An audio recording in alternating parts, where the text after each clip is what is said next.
할렐루야. 이 새벽에도 하나님께서 우리 말씀을 통하여서 우리 가운데 귀한 은혜와 또 삶의 응답을 허락하여 주실 줄 믿습니다.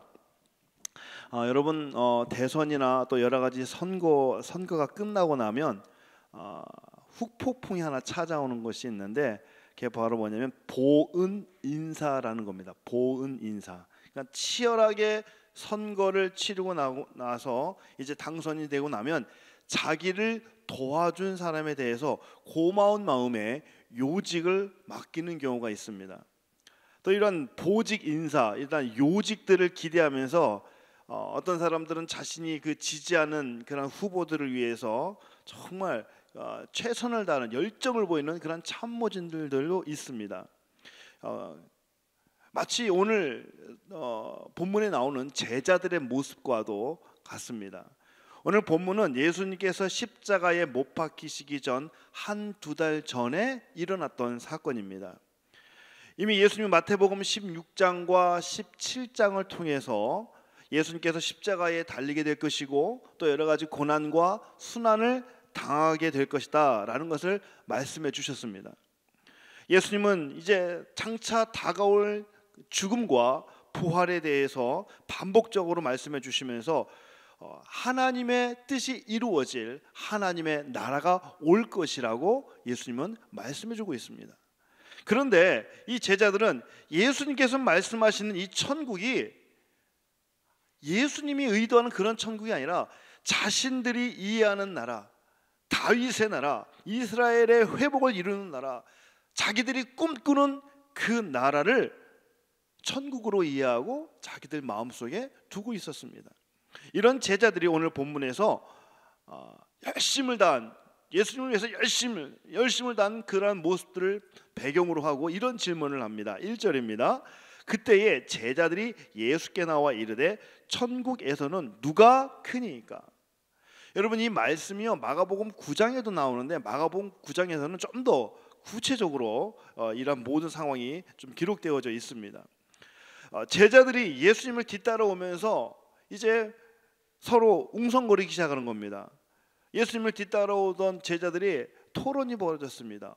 토론의 주제는 천국에서 누가 크냐라는 겁니다. 누가 더 좋은 자리를 차지할 것이냐라는 주제의 토론이었습니다.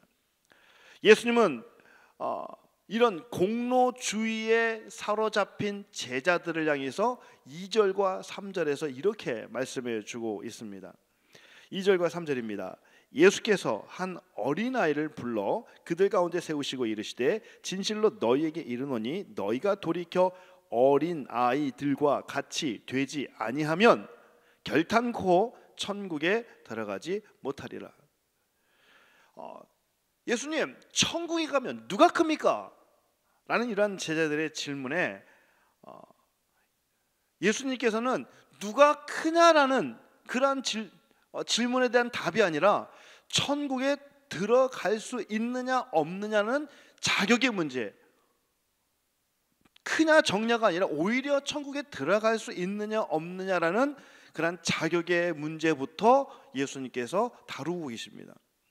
여러분, 예수님은 어린아이와 같은 사람이 천국에 들어갈 수 있다고 말씀하십니다. 여기서 어린아이 같이라고 하니까 어떤 분들은 어린아이 같이 순수해야 되는구나, 어린아이 같이 진실해야 되는구나 라고 생각하고 이 말씀을 묵상하는 분들도 있습니다. 전혀 틀리다고 말할 수는 없지만, 그러나 오늘 본문은 예수님께서 이런 구원에 대하여 본질적인 답을 주기 위해서 어린아이를 불러서 지금 시청각 교육을 하고 계신 겁니다. 여러분, 예수님 당시 유대 사회는 성인 남성주의의 남성 위주로 이루어진 남성 중심의 사회였습니다. 유대인들은 사람의 수를 카운트할 때에 여자나 어린이들은 카운트하지 않았습니다.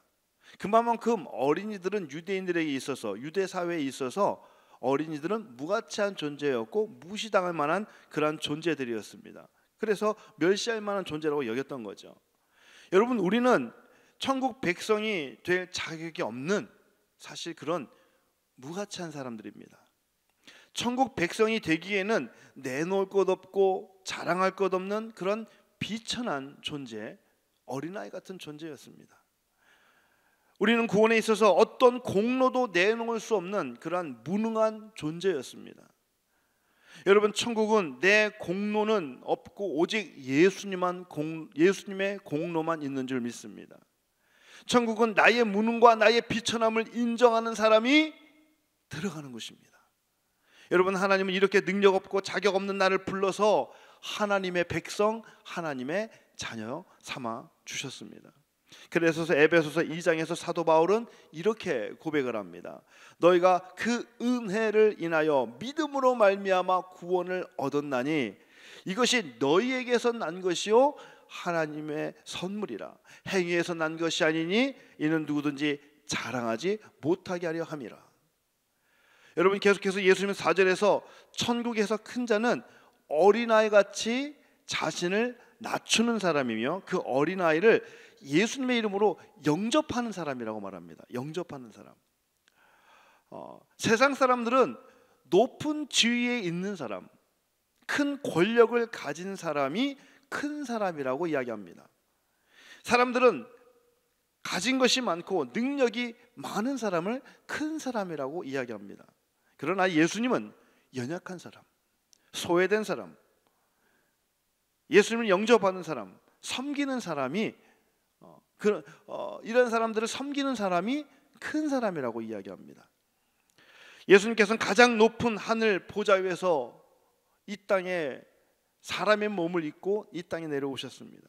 예수님께서는 저와 여러분을 구원하기 위해서 연약한 인간의 몸을 입으시고 가장 비천한 길을 택하셨습니다. 이 땅에 오신 예수님, 가장 비천한 곳에 오신 예수님은 가난하고 병들고 소외된 사람, 연약하고 힘없는 비천한 사람들을 향해 친히 찾아가셨습니다. 그리고 그들의 친구가 되어주셨습니다. 사랑하는 성도 여러분, 낮고 천한 자리에 오신 예수님을 오늘 나의 주님으로 영접하며 오늘도 믿음으로 살아갈 수 있기를 바랍니다. 우리가 예수님을 영접했다면, 예수님을 믿고 따르는 제자로 살아가기를 원한다면 우리 또한 우리 주변에 가난하고 소외되고 연약한 사람들을 찾아가 그들을 섬길 수 있는 그런 사람이 될 수 있기를 주님의 이름으로 축복합니다.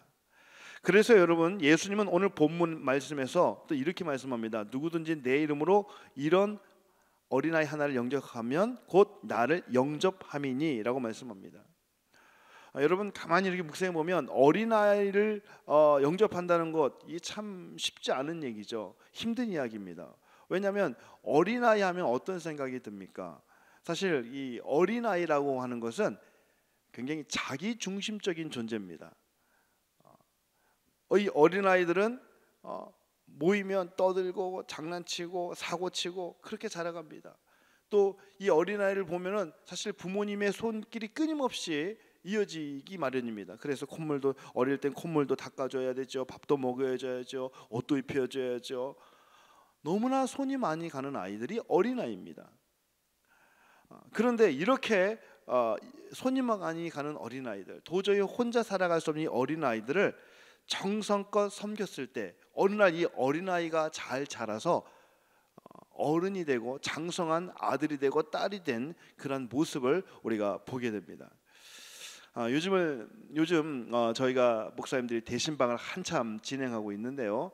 얼마 전에 대신방 중에서 한 권사님이 이런 말씀을 하시더라고요. 이 권사님이 한 성도님을 생각을 하면 너무나 흐뭇하고 감사하대요. 이 성도님을 처음 봤을 때는 벌써 한 20여 년 전이라고 그래요. 그때는 새색시였대요. 그때는 아이도 어렸고 굉장히 예쁘고 새색시였고, 그러나 믿음이 너무 약했다고 얘기하더라고요. 믿음이 없었대요. 그런데 그 새색시를 가슴에 품고 기도하고 섬겨주고 늘 손잡고 교회 나오고 아이들 돌봐주면서 늘 그 어린 신부였던 그 성도님을, 그 자매님을 정성껏 말씀을 가르치고 기도하고 영적으로 잘 세워드렸다고 합니다. 20여 년이 지난 지금은 그분도 권사님이 되어서 우리 교회에 참 중요한 일을 잘 감당하시고 또 다른 누군가를 섬겨주는 그런 아름다운 모습으로 잘 자라셨다고 이야기합니다. 그러면서 그분을 볼 때마다 너무나 흐뭇합니다라고 이야기합니다. 사랑하는 성도 여러분, 천국에서 큰 자는 섬김이 체질이 된 사람입니다. 믿습니까? 오늘 천국의 큰 자가 되기는커녕 오늘 보면 오히려 천국에 들어가지도 못하는, 오히려 화를 입는 사람들이 있습니다. 누군가의 영혼을 실족하게 만드는 사람, 이런 사람이 화를 입는다고 말하죠. 예수님 오늘 본문에서 실족하는 자에게 화가 있다라고 말씀합니다. 오늘 본문 5절에서 7절 말씀입니다. 또 누구든지 내 이름으로 이런 어린아이 하나를 영접하면 나를 영접함이니 누구든지 나를 믿는 작은 자 중 하나를 실족하게 하면 차라리 연자맷돌이 그 목에 달려서 깊은 바다에 빠뜨려지는 것이 나으니라. 실족하게 하는 일들이 있음으로 말미암아 세상에 화가 있도다. 실족하게 하는 일이 없을 수는 없으나 실족하게 하는 그 사람에게는 화가 있도다. 여러분, 다시 말해서 나로 인해서 누군가 죄에 빠진다면 여러분, 이 실족한다는 말을 좀 더 우리가 먼저 생각해 볼 필요가 있는데요, 이 실족한다라는 말은 성경적 언어로 보니까 죄에 빠지다, 또 죄를 범하게 한다라는 뜻을 가지고 있다고 합니다. 그래서 보면 누군가 나로 인해서 실족하고 나로 인해서 죄에 빠지고 또 죄를 범함으로 말미암아 하나님을 떠난다면 그것은 하나님께 화를 입는 대상이 된다는 얘기예요. 또 누군가가 나로 인해서 하나님을 불신하고 믿음을 떠나고 다른 영에 관심을 두는 것은 무서운 죄가 된다는 이야기입니다. 여러분, 누군가를 섬기는 것이 아니라 누군가가 나로 인해서 실족하게 된다면 여러분, 우리는 하나님께 화를 입게 될 겁니다. 실족하게 하는 죄는 오늘 성경에 연자 맷돌을 메고 바다에 던지게 된다라고 말씀하죠. 여러분, 당시 유대인들은 이 바다를 두려워하는 경향이 있습니다.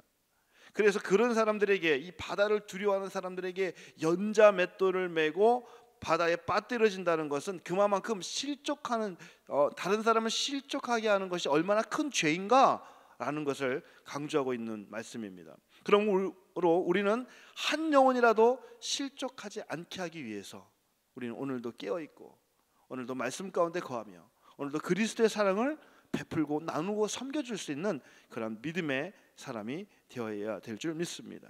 말씀을 맺습니다. 사랑하는 성도 여러분, 우리 예수님은 어린아이같이 약하고 비천한 사람을 품어주시는 사랑의 하나님이십니다. 우리 예수님은 비천한 자들을 위해서 비천한 몸을 입으시고 겸손으로 찾아오신 주님이십니다. 가난하고 병들고 약하고 소외된 자들의 친구가 되어주시고 그 사람들과 함께 해주시고 오직 사랑으로 우리를 품어주시고 우리를 이끌어주시고 우리와 함께 해주시는 분, 그분이 바로 우리 예수님이십니다. 오늘 예수님을 섬기는 우리도 그러한 섬김의 삶을 살아갈 수 있는 저와 여러분이 될 수 있기를 바랍니다. 오늘도 나를 낮추고 다른 사람을 높여줄 수 있는 사람, 업신 여기는 사람이 아니라 높여줄 수 있는 사람, 그런 믿음의 사람, 이런 사람이 바로 천국에서 큰 자가 되는 줄 믿습니다. 오늘 하루도 어린아이와 같이 한 사람을 사랑으로 영접하고 또 그 사람을 하나님의 자녀로 또 잘 돌봐주는 그런 믿음의 성도님들 다 되시기를 주님의 이름으로 축복합니다.